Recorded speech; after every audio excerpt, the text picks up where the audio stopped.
You know, sometimes I feel sorry for people who have to run an office setup, especially if it employs a number of girls.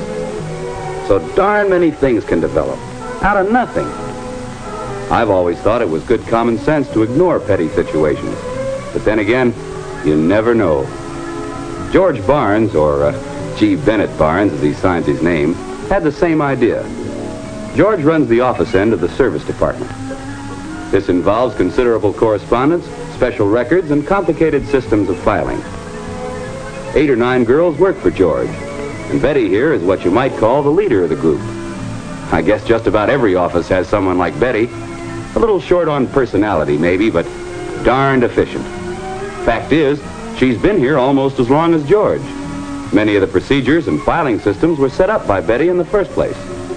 Well, to get along with my story, George hired a new girl. Joan, it's good to have you with us. We hope you like it here. Thank you, Mr. Barnes. I'm sure I will. It's not very often we have the opportunity to hire someone with your extensive background.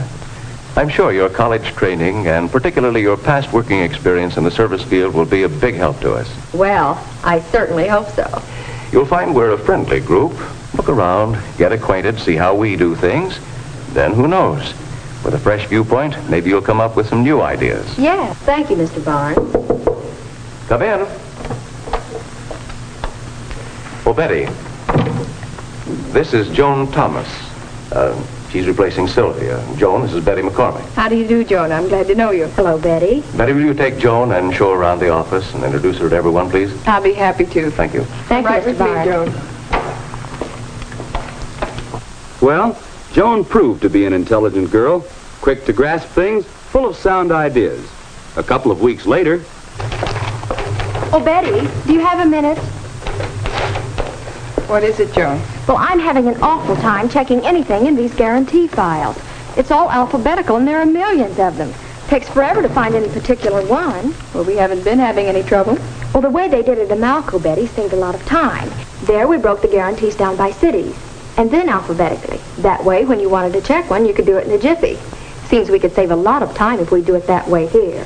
But we've been getting by all right so far. I don't see much percentage in changing now. Well, Mr. Barnes said... Well, I just thought it would save time for everyone. Especially me. Well, I'm sorry we don't do things more to your way of thinking. Perhaps the Malco was better organized. No, I didn't mean it that way, Betty. I just thought it would be easier for everyone if we would do it the other way. That's how the situation first developed. A little friction between a competent old employee and an intelligent, experienced new one. Well, it wasn't long until... Come in. Oh, good morning, Betty. How are things going?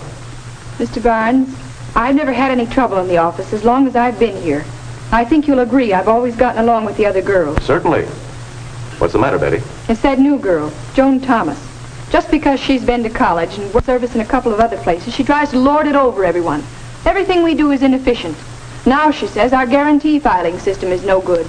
And I developed that system, Mr. Barnes, over 8 years ago, and it's worked. Now, all of a sudden, it's no good. Well, this is probably my fault. I did say something to Joan about new ideas. Let her make suggestions. I'm sure it's nothing personal as far as you're concerned. Even the other girls, even they're getting critical. And I spent years getting those files to where they are now. Betty, you've done a good job. We all think a lot of you. We appreciate what you've done. I count on you to keep things rolling out there. I'll tell you what. I'll talk to her and... Now, don't worry. I'll talk to her. Barnes speaking. George Barnes is an efficient, conscientious man. But he's also a busy man.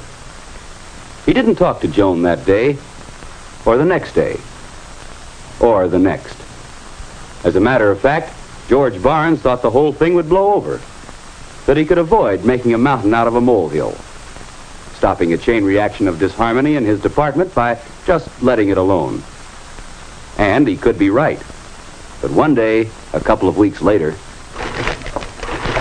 Joan, do you have the Alpine Service Company's monthly and warranty report file on your desk? I can't find it anywhere. Alpine?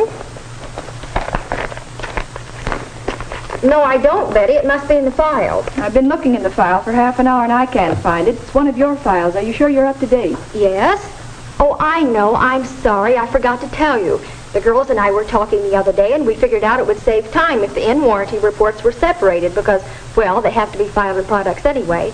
Here, let me show you. All I need to know is, who do you think you are? I fixed those files in the first place, and let me tell you, Mr. Barnes is going to hear about this.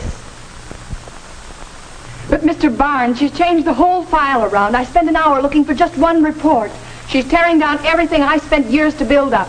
What did she say when you talked to her? Well, You did talk to her, didn't you? No. Frankly, I forgot to do it. It slipped my mind. I thought of it later, and then I thought, well, it'll probably take care of itself. But I told you she was becoming impossible. Mr. Barnes, I thought you appreciated all I've done here. I do, Betty.